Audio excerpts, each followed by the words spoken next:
Chapter 13 of Tarzan and the Jewels of Opar. This recording is in the public domain. Tarzan and the Jewels of Opar by Edgar Rice Burroughs. Chapter 13. Condemned to Torture and Death. La had followed her company, and when she saw them clawing and biting at Tarzan, she raised her voice and cautioned them not to kill him. She saw that he was weakening, and that soon the greater numbers would prevail over him, nor had she long to wait before the mighty jungle creature lay helpless and bound at her feet. "Bring him to the place at which we stopped," she commanded, and they carried Tarzan back to the little clearing and threw him down beneath a tree. "Build me a shelter," ordered La. "We shall stop here tonight, and tomorrow, in the face of the Flaming God, La will offer up the heart of this defiler of the temple. Where is the sacred knife? Who took it from him?" But no one had seen it, and each was positive in his assurance that the sacrificial weapon had not been upon Tarzan's person when they captured him. The ape man looked upon the menacing creatures which surrounded him, and snarled his defiance. He looked upon La and smiled. In the face of death he was unafraid. "Where is the knife?" La asked him. "I do not know," replied Tarzan. "The man took it with him when he slipped away during the night. Since you are so desirous for its return, I would look for him and get it back for you, did you not hold me prisoner. But now that I am to die I cannot get it back. Of what good was your knife anyway? You can make another. Did you follow us all this way for nothing more than a knife? Let me go and find him, and I will bring it back to you." La laughed a bitter laugh, for in her heart she knew that Tarzan's sin was greater than the purloining of the sacrificial knife of Opar. Yet as she looked at him lying bound and helpless before her, tears rose to her eyes so that she had to turn away to hide them. But she remained inflexible in her determination to make him pay in frightful suffering and in eventual death for daring to spurn the love of La. When the shelter was completed, La had Tarzan transferred to it. "All night I shall torture him," she muttered to her priests, "and at the first streak of dawn you may prepare the flaming altar upon which his heart shall be offered up to the Flaming God. Gather wood well filled with pitch, lay it in the form and size of the altar at Opar in the center of the clearing, that the Flaming God may look down upon our handiwork and be pleased." During the balance of the day the priests of Opar were busy erecting an altar in the center of the clearing, and while they worked they chanted weird hymns in the ancient tongue of that lost continent that lies at the bottom of the Atlantic. They knew not the meanings of the words they mouthed.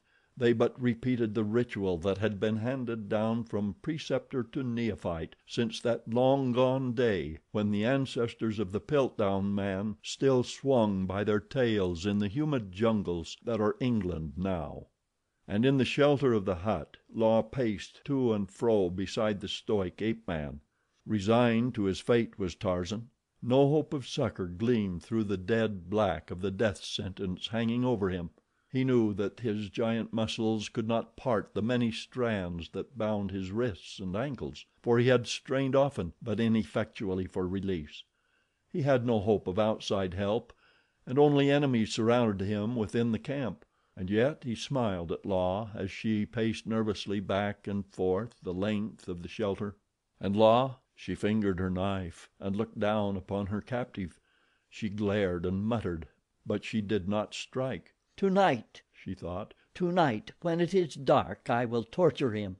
She looked upon his perfect, godlike figure and upon his handsome, smiling face, and then she steeled her heart again by thoughts of her love spurned, by religious thoughts that damned the infidel who had desecrated the Holy of Holies, who had taken from the blood-stained altar of Opar the offering to the Flaming God.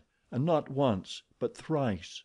3 times had Tarzan cheated the God of her fathers. At the thought La paused and knelt at his side. In her hand was a sharp knife. She placed its point against the ape man's side and pressed upon the hilt, but Tarzan only smiled and shrugged his shoulders. How beautiful he was! La bent low over him, looking into his eyes.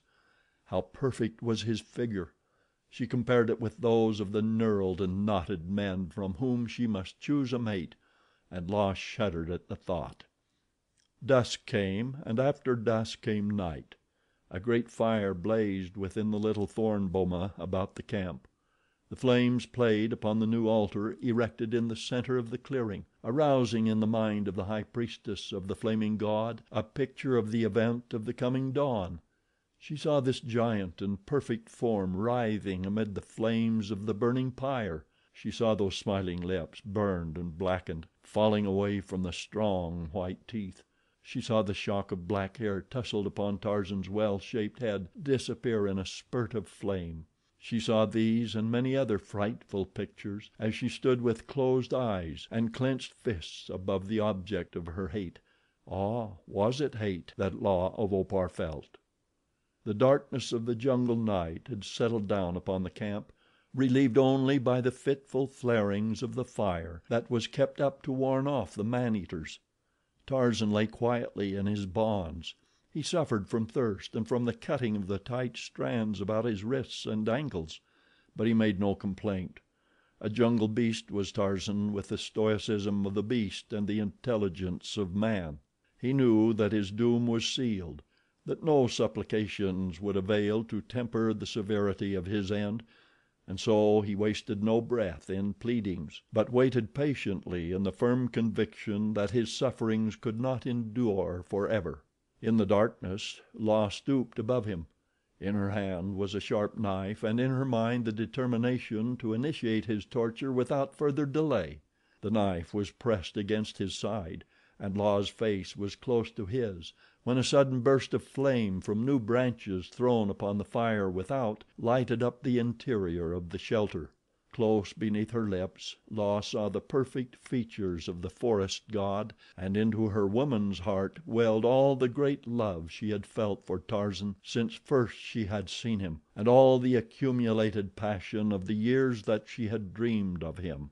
Dagger in hand, La, the high priestess, towered above the helpless creature that had dared to violate the sanctuary of her deity. There should be no torture. There should be instant death. No longer should the defiler of the temple pollute the sight of the Lord God Almighty. A single stroke of the heavy blade, and then the corpse to the flaming pyre without.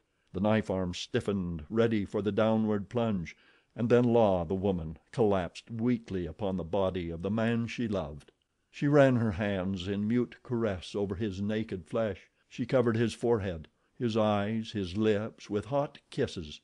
She covered him with her body as though to protect him from the hideous fate she had ordained for him, and in trembling, piteous tones she begged him for his love.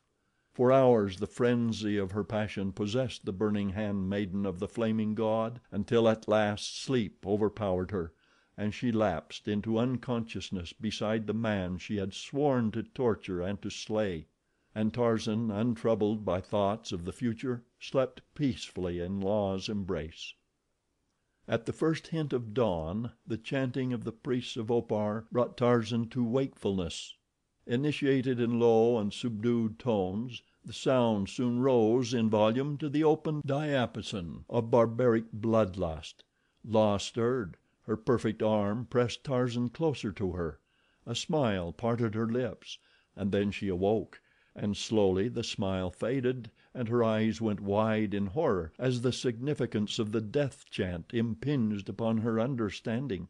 "Love me, Tarzan," she cried. "Love me and you shall be saved." Tarzan's bonds hurt him. He was suffering the tortures of long restricted circulation. With an angry growl he rolled over with his back toward La. That was her answer. The high priestess leaped to her feet. A hot flush of shame mantled her cheek, and then she went dead white and stepped to the shelter's entrance. "Come, priests of the Flaming God," she cried, "and make ready the sacrifice." The warped things advanced and entered the shelter. They laid hands upon Tarzan and bore him forth, and as they chanted they kept time with their crooked bodies, swaying to and fro to the rhythm of their song of blood and death. Behind them came La, swaying too, but not in unison with the chanted cadence. White and drawn was the face of the high priestess, white and drawn with unrequited love and hideous terror of the moments to come. Yet stern in her resolve was La. The infidel should die. The scorner of her love should pay the price upon the fiery altar. She saw them lay